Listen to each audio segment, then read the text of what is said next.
and welcome to Indus News Live from Islamabad. I'm Hira Mustafa and these are the headlines.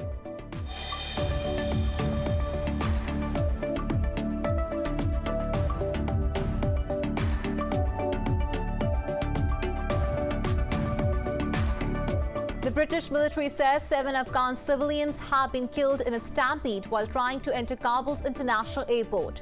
A NATO official said at least 20 people have died in the past 7 days in and around the Kabul airport during the evacuation effort.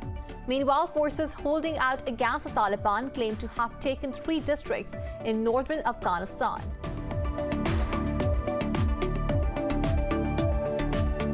In Pakistan, security forces have killed a terrorist during an intelligence-based operation in North Waziristan's Boya area. In a statement, the military's media wing said weapons and ammunition were recovered from the killed terrorist. Meanwhile, an army captain was martyred after a security forces vehicle struck an IED planted by terrorists in Balochistan.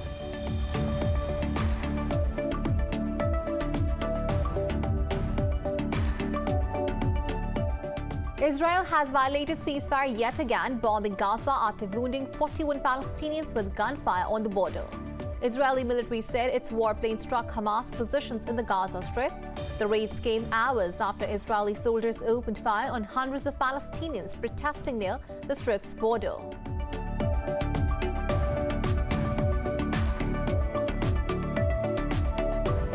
In Tokyo, Paralympics organizers are tightening COVID-19 restrictions as Japan battles a record wave of infections days before the opening ceremony. The new rules require Japan-based staff at the Paralympic Village to be tested daily. Meanwhile, Russia has reported more than 700 coronavirus deaths in the past 24 hours, raising the official death toll to over 176,000.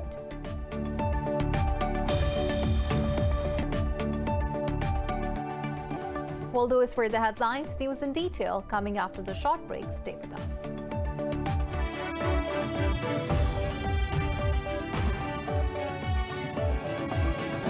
Welcome back. Now the news in detail. The UK says 7 Afghan civilians have been killed in a stampede while trying to enter Kabul airport. The Defense Ministry said conditions on the ground remain extremely challenging. It said over 3,800 individuals have been evacuated since the 13th of August. Australia has evacuated over 300 citizens and foreign nationals from Kabul overnight, whereas the US and Germany advised their citizens against traveling to the airport, citing security reasons. But witnesses say the Taliban have imposed some order around the chaotic Kabul airport. A spokesperson said the group is aiming to provide a smooth exit for those who want to leave over the weekend. Meanwhile, former President Hamid Karzai and Chief Negotiator Abdullah discussed the Afghan situation with the Taliban. Forces holding out against the Taliban claim to have taken 3 districts near Panjshir Valley. Earlier, Kabul said its forces have captured districts of Pul Hisar, De Salah and Banu in Baghlan province. Pakistan says it wants an inclusive government in Afghanistan that respects human rights. Foreign Minister Shah Mahmood Qureshi said Islamabad wants to be a partner in peace and could be the most trusted mediator. In an interview, he said Pakistan has been calling for a continuous negotiation process along with the date of withdrawal. The foreign minister said Pakistan is currently engaged in evacuating people from Kabul, but it is not being acknowledged. Qureshi said the world did not listen when Islamabad said the Kabul government was corrupt. He deplored that Pakistan was not responsible for 9/11, yet it suffered 80,000 casualties and $150 billion worth of economic loss.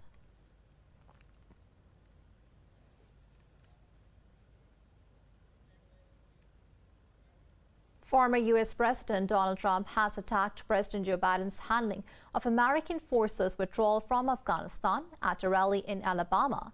Trump called it the greatest foreign policy humiliation in U.S. history. He said Biden's botched exit is the most astonishing display of gross incompetence by a nation's leader. The Republican added this is not a withdrawal but a total surrender. In another development, the UK said it will have to turn to Russia and China to exercise a moderating influence over the Taliban. Former British Prime Minister Tony Blair condemned what he called the West's abandonment of Kabul as dangerous and unnecessary.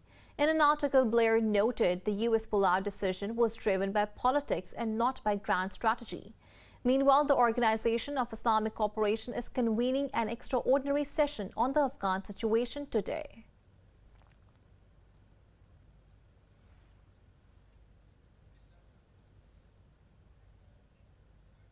The Taliban leadership is in talks with other leaders for the formation of a new government in Afghanistan. For more on this, Indus News correspondent Sumaira Khan interviewed Taliban commander Muhtasim Billah in Afghanistan. Let's watch. Right now, I have with me Commander Muhtasim Billah, and he has been handed over the security, the entire security of the place where I'm staying right now. It's the place that that holds many diplomats, many foreigners, foreign journalists, and a lot of those dignitaries who are right now stuck in Kabul, but they are staying at this 5-star hotel. But the security, I just came to know that security of this hotel was offered to this Talib commander by the management of hotel, and I invited him to talk about many things, since he was one of those commanders who entered Kabul city and they took over security of different sensitive installations and sensitive offices, including UN offices and including many sensitive ministries in the Kabul city, those who were relevant to the government directly, and those including the intelligence officers, police central command officers, and like lot more. So right now, Commander Muhtasim Billah is with me. I'm going to ask a few questions to him, that what exactly happened when Kabul fell to Taliban, and after that, what is his exact responsibility right now, what area he's guarding, and after that, what kind of other instructions are going to be with him from his commander. So, مشر ډیره مننه تاسو ټایم مونږ ته راکړ. مخکې خو به کتونکو ته دا وایي چې تاسو چې کابل ته رادننه شوئ نو تاسو څنګه ورته حالاتو کتل او تاسو ذمہواري څه وه چې تاسو به څه قسمه ذمہواري کابل ښار کې ونیسئ او تاسو به د امنیت ته کوم ځای ستاسو حواله شوه؟ اعوذ بالله من الشیطان الرجیم بسم الله الرحمن الرحیم. کابل ته د داخلېدو پروګرام د اسلامي امارت داسې نه و لکه څنګه چې اوس وشول. د اسلامي امارت پروګرام داسې و چې موږ به ډېر په کراره او دا وزارت په وزارت یا اداره په اداره به موږ ته تسلیمیږي، دغو ځایو امنیت به موږ ساتو او بیا به بل ځای تسلیموو. خو دا چې څه وسول، دا د کابل ادارې د افغانستان د خلقو سره، د کابل د ښاریانو سره، زموږ د بیت المال سره هغو ډېره لویه جفا وکړله. په دې خاطر باندې چې کله دوی په دې باندې پوه شول چې نور ولایتونه فتح شول، نو دوی په یو دم باندې کابل پرېښودو. نو داسې نه وه په کار. مونږ ته اسلامي امارت حکم دا و چې تاسو به کابل ته نه داخلیږئ. نو کابل ته داخلیدل به په پروګرام باندې وي. نو کله چې دلته دوی کابل ادارې خالی کړي، دلته چورو چپاول شروع سو، نو موږ ته بیا د اسلامي امارت مشرانو داسې وویل چې د کابل د امنیت د ساتلو په خاطر باندې نو تاسو اوس کابل ته داخل شئ. نو موږ بیا ماخوستن ټیم و چې کابل ته د مشرانو په هدایت باندې داخل شو، او یوازې مسؤلیت مو دا و، د ټولو مطلب دا و چې صرف امنیت وساتو، د کابل ښاریانو، زموږ د بیت المال، زموږ د نظامی او د ملکی ادارو د ساتنې په خاطر باندې موږ کابل ته داخل شو. او کله چې موږ کابل ته داخل شو نو دلته د مشرانو په هدایت باندې موږ ګزمه شروع کړه چې موږ په ښار کې وګرځو تر څو پورې د غلو او د دغو کوم کسان چې چور کوي د دوی مخنیوی وکړو. نو موږ بیا د یونما دفتر ته ورسېدو. یونما دفتر ته هلته پولیس ولاړو. نو پولیسو ته مو وویل چې تاسو دلته ښکاره یې څه کوئ؟ هغه وویل چې موږ د بین الملل د دفتر د یونما ساتونکي یو. نو بیا هغو ته موږ وویل چې موږ خو د دې ځای تسلیمي اخلو. نو هغو موږ ته تسلیمي راکړه. تر سهاره پورې 150 کسان وو، هغه مو تسلیم کړو. د هغه ځای لینجرې، ټانګونه، اسلحې، هغه چې څنګه د دوی په دفتر کې ثبت وو، د هغو د حسابه چې نمبرونه هم ثبت وو، د هغو نومان هم ثبت وو، دغه حساب نه موږ د دوی نه تسلیمي واخیسته. نو سهار مو دوی ته کرایه ورکړه، دوی مو رخصت کړل. له هغه نه وروسته بیا موږ زنانه د امور وزارت امور زنان ته لاړو. هغه د هغو امنیت مو وساته. هغلته مو پیرهداران او هلته مو خپل کسان ودرول تر څو پورې هغلته چورو چپاول ونه سي. د هغه ځای نه بیا موږ سره د سرینا هوټل مسؤل موږ سره ټلیفون وکړلو چې تاسو راسئ، موږ دا ګارد تسلیموو. بیا موږ دلته رالو چې دا یو ډېر اهم هوټل دی. دلته زیاتره خارجیان پکې اوسیږي لکه د څلورو هیوادونو دلته سفارتونه پکې دي. نو موږ بیا دلته رالو او اوس فی الحال زه د سرینا هوټل د امنیت مسؤلیت په غاړه لرم. نو الحمدلله د سرینا هوټل کارکوونکي او د دې هوټل چې څومره دلته کسان اوسیږي د هغو سره مو مرکې وکړې، کېناستو، اطمینان مو ورکړ او دلته الحمدلله هیڅ قسم مشکل تر اوسه پورې نه دی ایجاد سوي. د دغو سفارتونو بیا چې دوی هوایي میدان ته ځي راځي د دوی سکوټ هم موږ ورکړی دی. نو الحمدلله هیڅ کوم مشکل تر اوسه پورې دلته نه دی ایجاد شوی. صحیح ده. زه به د دې ترجمه به وکړم اوریدونکو دپاره.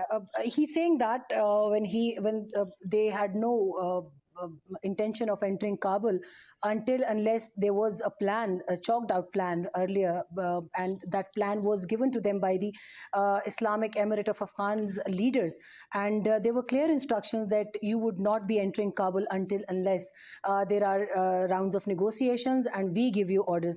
But unfortunately they said that when the main administration in Kabul led by former President Ashraf Ghani, when they saw that every province one after another it was falling to us, they without any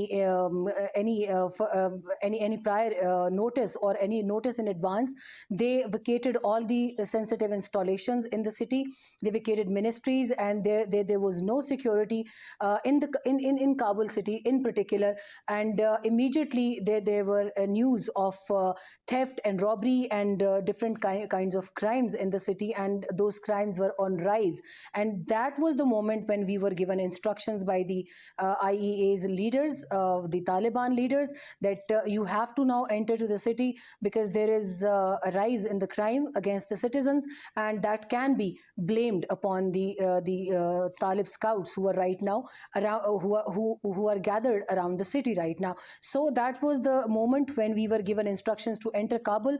Then we took guard of every sensitive installation, including the offices of UNAMA, and UNAMA officials were given security till the next morning. They were the Taliban leader and the other leaders in the Kabul city, in the capital, were informed that every sensitive office, including Ministry of Women, that's an exclusive ministry for women, they went to the ministry to safeguard it so there is no untoward scene with any women who's working in that ministry. So he's basically of the view that we just took control in haste because we were asked to, and earlier there was no such scenario that Kabul is going to fall that easily, because we had chalked out a plan, but we did not have it, we did not see it coming that fast, but we took control of the city in a very untoward manner,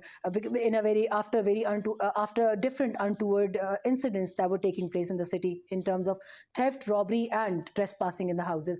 So I'm going to ask another question, that what is his policy? And yes, he also said that all those diplomats and foreigners, including journalists who are traveling from this hotel to Kabul airport, they give them security, they escort them to the to that airport so they reach there safely and there is no harm to them.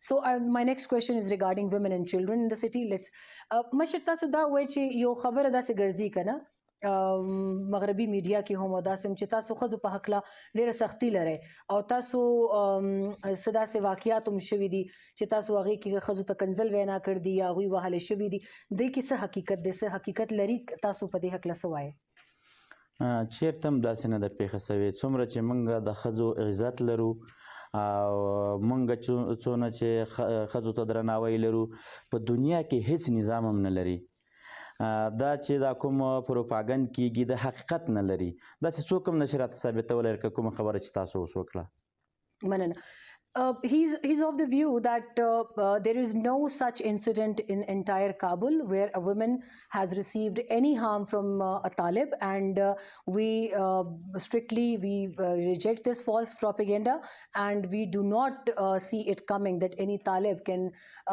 bring any harm to a woman or children in Kabul. And yet he is challenging that if anybody knows that there is such incident, they should come forward and they should prove it. مشر دینه پس چې حالات لږ نارمل شي او حکومت سازي وشي او هر څه وشي نو ښځو په هکله تاسو څه قسمه خیال لرئ؟ کابل ایرپورټ باندې هم خلک چې دي هغو وتو ته چې بېتابه دي هغو دغه خبره کوي چې موږ طالب نه یریږو نو ستاسو به څه پیغام وي په هغه هکله؟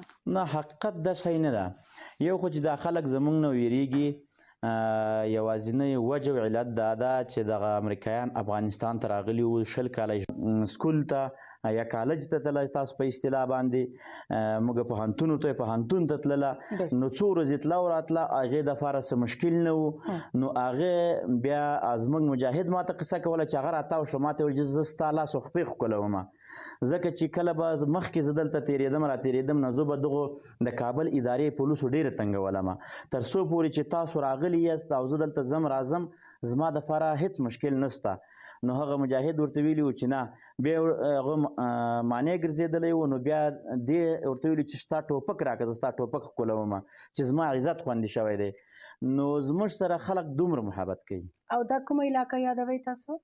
Kabul علاقه. Kabul دننه. I asked him a question about what is going to be your strategy regarding women and children and obviously human rights, the much talk of the town, the much discussed issue right now when it comes to Afghanistan. And he said that women and their prestige and their honor is our top priority. And in the days to come, we are going to sustain that. We are going to keep those levels. And there was a girl, and he was talking about some area in Kabul that girls are routinely attending their colleges and universities that they call Pohantun. And they did not face any problem from any Talib or any Mujahid. And there was a girl who wanted to greet that Mujahid, who wanted to thank that Mujahid, and she requested him to just let him pay her gratitude to that Mujahid, because she complained to him that prior to these 5 days before they took control of Kabul city, she had been facing a lot of problems due to those policemen and due to earlier assigned police force in the Kabul city, and she was facing immense problems because of them, because she was facing eve teasing kind of a problem when she used to go to her college or university. So he's of the view that we are here, we are keeping them in our high esteems, and women and children, they'll be protecting them and keeping them in an honorable life standard. It is going to be our topmost priority. Well, that was our correspondent Sumaira Khan, and she was updating us about the current situation in Kabul city. And now it's time to take a short break.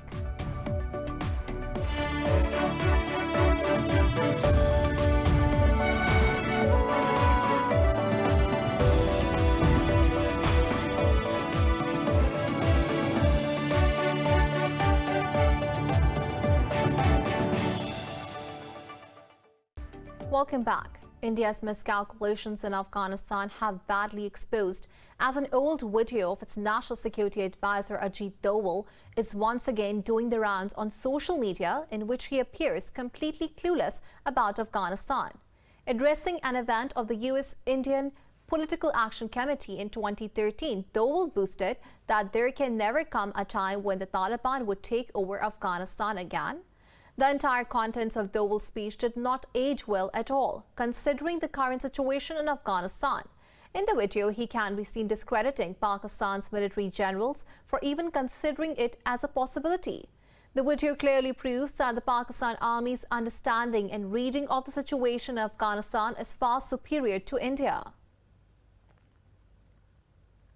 On this, we are joined by Lieutenant General retired Amjad Shoaib, defense analyst from Islamabad. Sir, thank you for your time.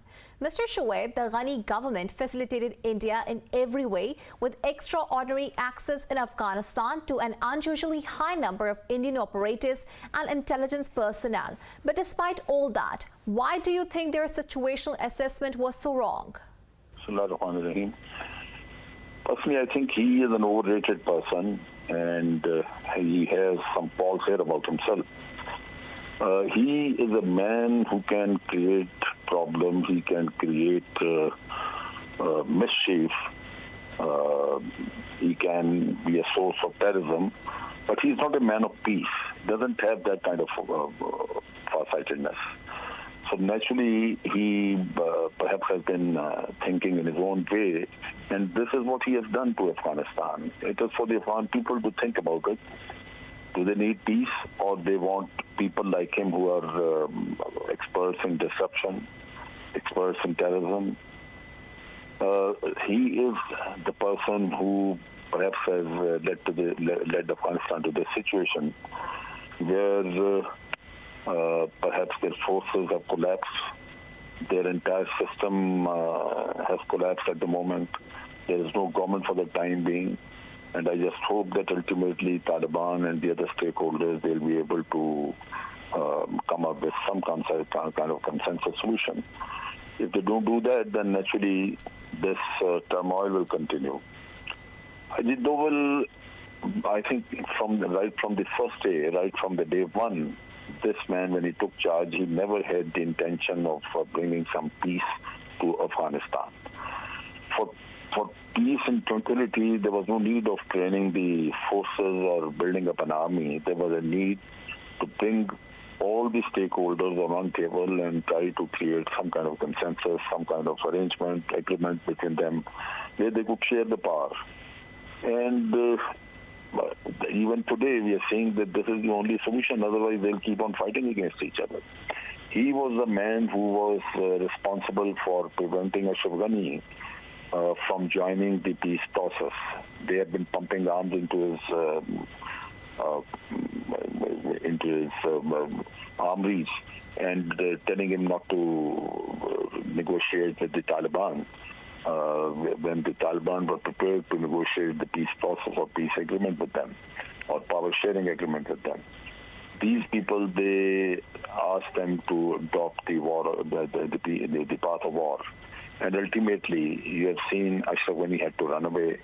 His entire coterie, his entire clan is now at the run.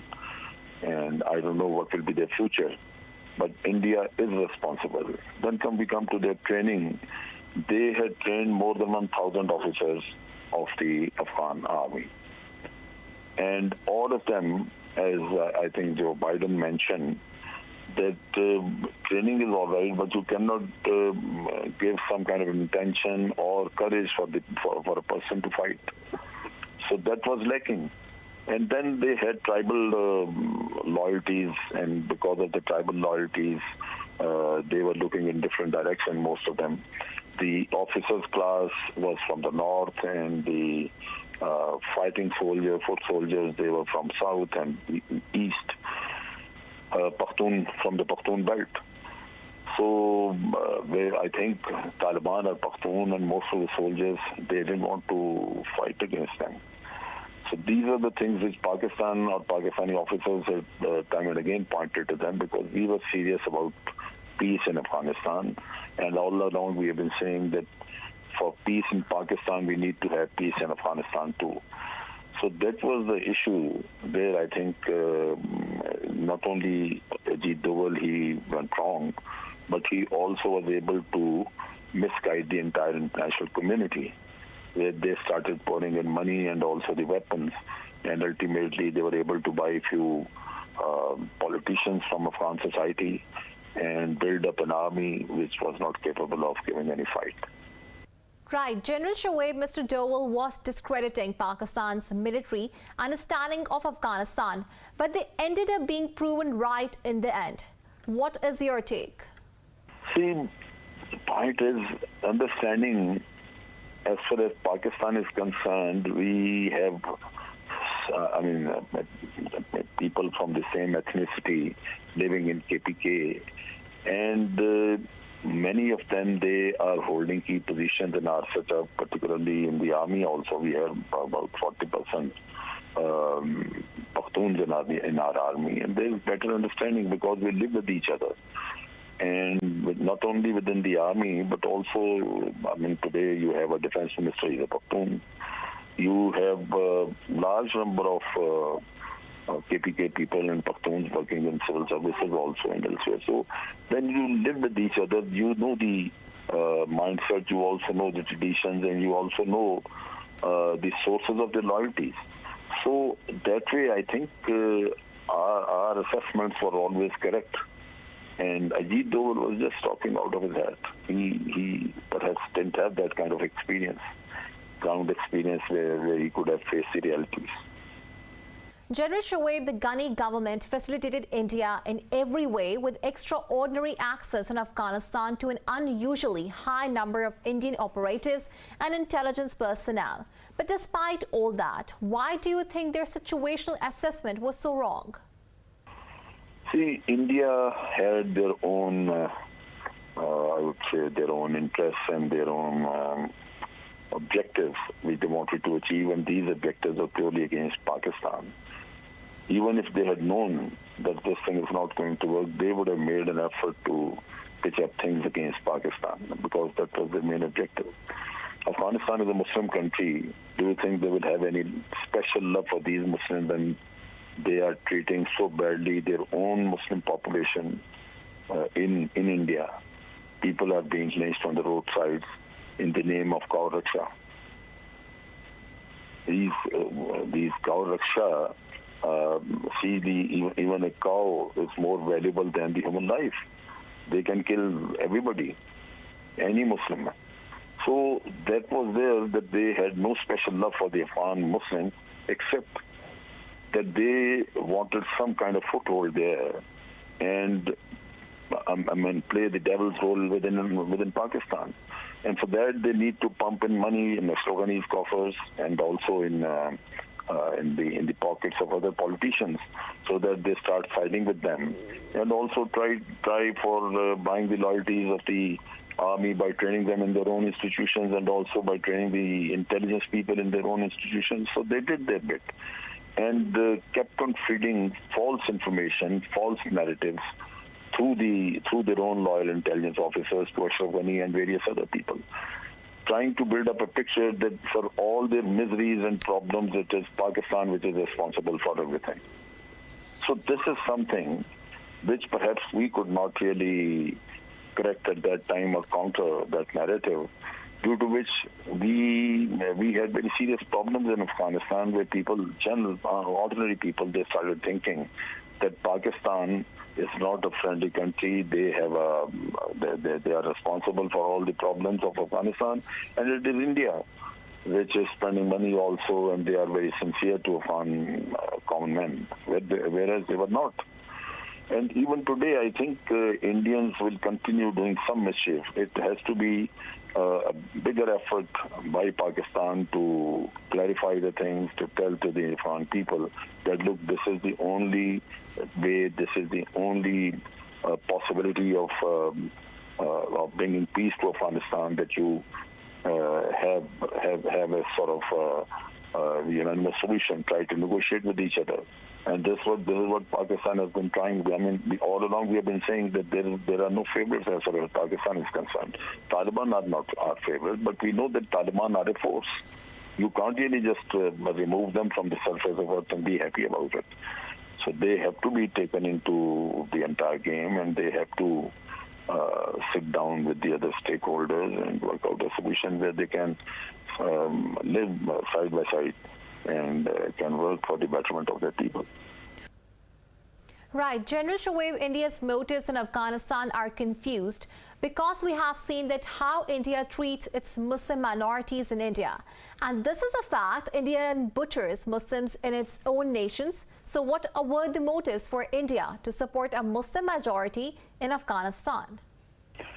See, India's motives are very clear. They enjoyed the protection of NATO and America. They were there and right under their nose, under their open eyes. They have been promoting terrorism from Afghan soil into Pakistan. They have been accommodating all the terrorist groups, and that was their main objective. But for that, they had to have a comfortable position within the Afghan society. They wanted to create that, and for that they pumped in the money, tried to buy the Afghan society and also prominent people and also the legislators. So this was their game, but it all happened because of the United States and and NATO forces, because they were the ones who were promoting the Indian cause. They never tried to check Indian intentions. They never tried to try to put a check on the Indians to tell them that not you shouldn't do that. Whereas it was, as America had declared that it was a war against terror, but as far as Pakistan was concerned, it was a war to promote terror. This was being promoted. And I think the Afghan society, Afghan leadership has failed in a big way. They are not stupid people, but they were fooled. Why couldn't they see that Pakistan is sincere and Pakistan is making all efforts to bring them together on a table and then try to force some kind of unity amongst them? They sided, the Afghan leadership, they sided with India. And as you would recall, Amarullah Saleh and Abdullah Muhib, etc., what sort of language they have been using against Pakistan, what sort of narrative they have been promoting and floating against Pakistan. See, they are the criminals. They damaged our relationship with Afghanistan, and at the same time, they created this mess which they are facing today in Afghanistan, because of their own personal vested interests. Right. Lieutenant General retired Amjad Shoaib, thank you for speaking to Indus News. And now we're moving on. In Pakistan, security forces have killed a terrorist during an intelligence-based operation in North Waziristan's Boya area. In a statement, the military said it also recovered weapons and ammunition from the slain terrorist. The ISPR said a search operation is underway to eliminate any other terrorists in the area. Meanwhile, an army captain was martyred after a security forces vehicle struck an IED planted by terrorists in Balochistan. The ISPR said 2 other soldiers got injured in the incident that occurred in Gijik's Tobu area. Israel has violated ceasefire yet again, bombing Gaza after wounding dozens of Palestinians with gunfire on the border. Israeli military said its warplane struck Hamas positions in the Gaza Strip. The recent bombings came after indiscriminate Israeli firing at a Palestinian demonstration wounded 41 Palestinians, including 2 critical. Gaza's health ministry says the critically wounded include a 13-year-old boy who was shot in the head. An Israeli soldier was also injured in the clashes at Gaza Strip's heavily fortified border. The protest was being carried out to draw attention against the forceful Israeli blockade of the territory. Russia says it will respond robustly to the U.S. sanctions on the Nord Stream 2 gas pipeline. In a statement, Foreign Ministry spokesperson Maria Zakharova said it is useless to put pressure on Moscow. Zakharova said Moscow views the sanctions as Washington's lack of political will to build bilateral relations based on a partnership. Meanwhile, Russian ambassador to the U.S., Anatoly Antonov, termed the curbs an attempt to gain advantage for its fuel and tech suppliers. He said Moscow believes that the format for using the pipeline should be determined primarily in Germany and not in the U.S.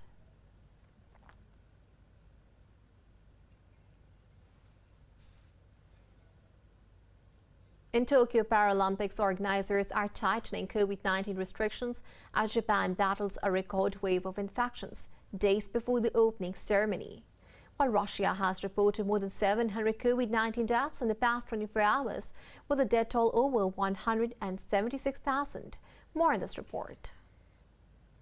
COVID numbers continue to grow despite millions of vaccines administered across the world. In the United States, the vaccine-producing company Moderna has mandated its employees and contractors to get inoculated, while CDC has instructed people at an increased risk of severe illness to avoid travel irrespective of their vaccination status. Other than shots, lockdowns are a key element to control the virus spread, but they are taxing the patience of many. In Peru, hundreds of families marched in Lima to demand the reopening of schools.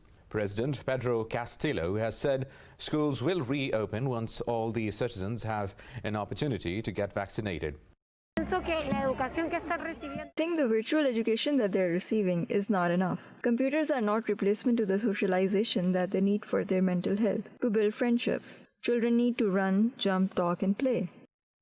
New Zealand's COVID cases have risen by 21 to 72, with Prime Minister Jacinda Ardern warning the number will go higher in the next few days. In Australia, Prime Minister Scott Morrison defended the lockdown strategy, saying it would stay until at least 70% of the population is fully vaccinated. 914 cases of the highly infectious Delta variant surpassed the previous high of 894 a day earlier. The state of New South Wales reported a record 830 new locally acquired infections. The cases at the moment are not jumping up in the sense of exponentially. They are up. They're up quite substantially in the last few days. But just in the last 2 days, of course, it's been in the 800s. I'm hoping that we will not see that major escalation. Vietnam says it is sending troops to Ho Chi Minh City to help deliver food and aid to households. The government has further tightened restrictions on people's movements amid a worsening surge of the coronavirus.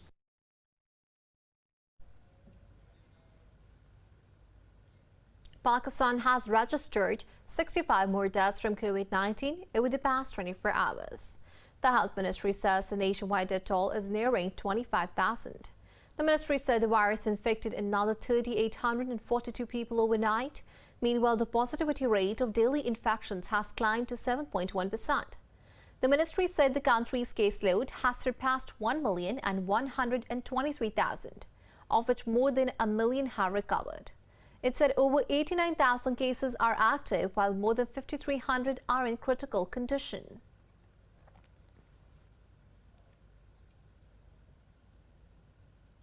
U.S. Vice President Kamala Harris has arrived in Singapore to kick off her Southeast Asia trip in a bid to establish deeper ties.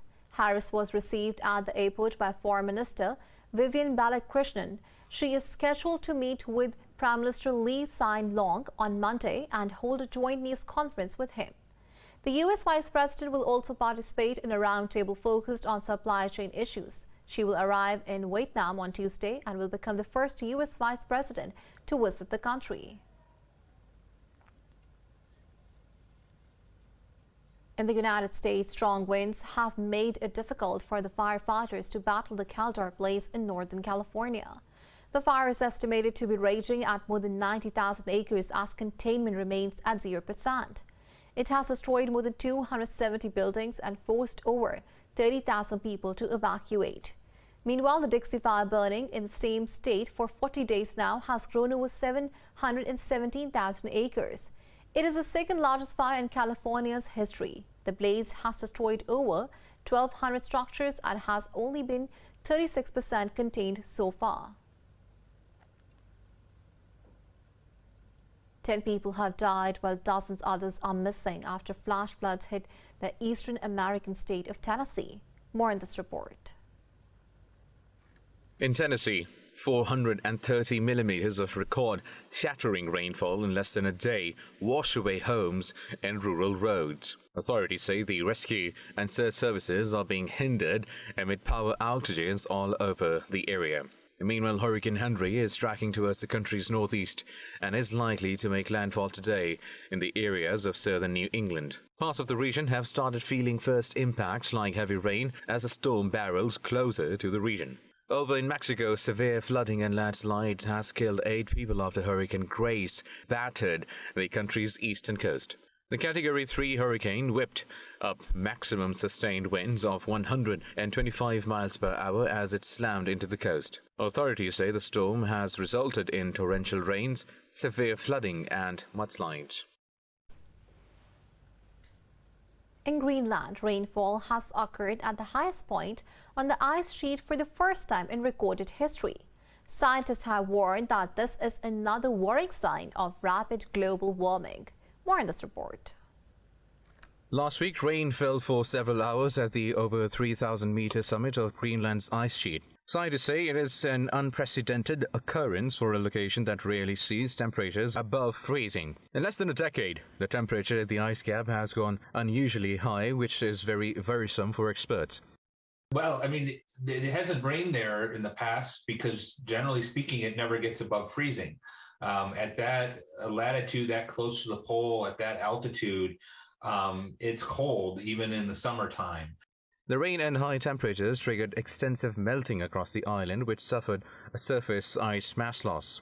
You raise temperatures a couple degrees in the mid-latitudes is something you don't maybe notice even, but raising it from 1 degree below freezing to 1 degree above freezing is a difference. If you're in the Arctic Ocean, it's a difference between ice skating and swimming. And so that's where we see these small changes can have bigger effects. And they're an indicator of the bigger effects that we're starting to see now more and more in the mid-latitudes, things like more fires, more heat waves, more extreme weather. Rising global temperatures driven by climate change have made extreme weather events more common. Greenland experienced a massive melting event in late July. Enough ice melted in a single day to cover the U.S. state of Florida in 2 inches of water.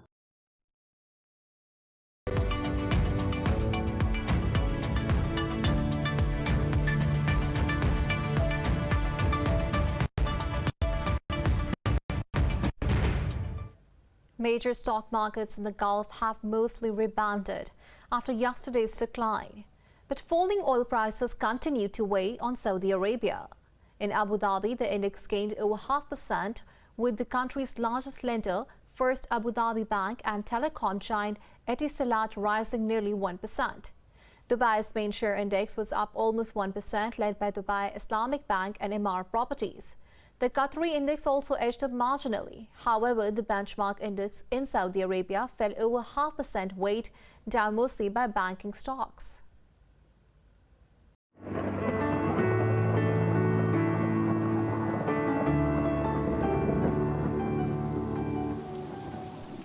And now it's time to have a look at the weather update across the globe.